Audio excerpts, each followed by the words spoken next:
Did you know that I almost became a clergyman before becoming the father of the theory of evolution? I am Charles Darwin, the man who revolutionized science with my theory of evolution by natural selection.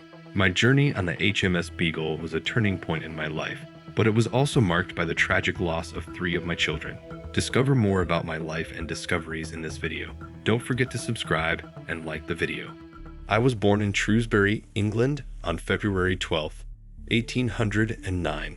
In a wealthy and large family, being the 5th of 6 siblings. My father, Robert Darwin, was a doctor and financier, and my mother, Susanna Wedgwood, came from a family of famous potters.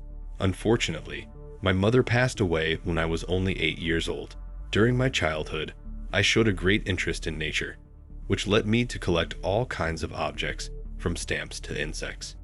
I was educated at Shrewsbury School and then at the University of Edinburgh, where I initially studied medicine, but soon realized it was not for me. Later, I attended Christ's College in Cambridge with the intention of becoming a clergyman, but my passion for natural history led me down a different path. As for my love life, I married my cousin Emma Wedgwood in 1839. We had 10 children together, although, tragically, 3 of them died at a young age. Emma was a great support to me throughout my life, especially during periods of illness and doubt. My most characteristic and revolutionary achievement was, without a doubt, the development of the theory of evolution by natural selection. This theory, which I presented in my book On the Origin of Species in 1859, proposes that all species of life have descended over time from common ancestors, and that natural selection is the main mechanism behind this evolution. The central idea is that individuals with characteristics that confer advantages for survival and reproduction are more likely to pass on those traits to their descendants. Over time, this leads to changes in populations and eventually the evolution of new species. The development of this theory was neither easy nor quick. It was the result of years of observation, research, and reflection. My journey on the HMS Beagle, which lasted 5 years, 1831-1836, was fundamental to the development of my ideas. During this journey, I collected a large number of specimens and observed the diversity of life in different parts of the world. The Galapagos Islands, in particular, were crucial to my observations. I noticed that the species on these islands were similar but distinct from those on the continent, which led me to question the idea that species were immutable. Although my theory was controversial at the time and challenged established beliefs about creation and the nature of life, it eventually gained wide acceptance in the scientific community. Today, the theory of evolution by natural selection is a cornerstone of modern biology.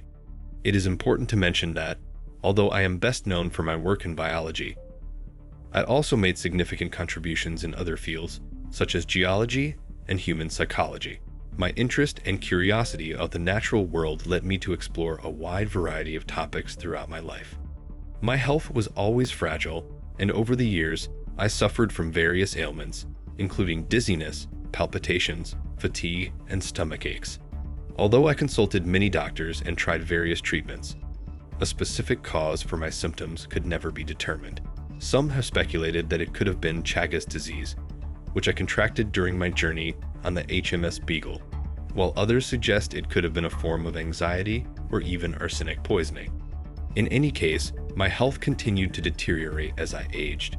In 1882, after several months of increasing discomfort, I passed away at Down House, my home in Kent, on April 19th. My death was, in many ways, a reflection of my life, quiet and unassuming. Despite my wishes to be buried in the local cemetery, I was buried in Westminster Abbey, an honor reserved for the nation's most important figures.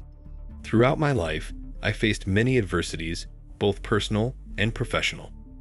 The loss of 3 of my children was, without a doubt, the most painful of all. However, despite these challenges, I am grateful for what I was able to achieve. My theories about evolution and natural selection forever changed the way we understand the natural world and our place in it.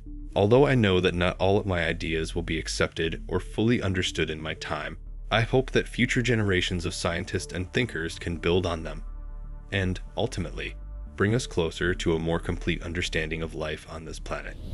Thank you for joining me on this journey through my life and work. Don't forget to subscribe and keep watching more videos of other important people in history.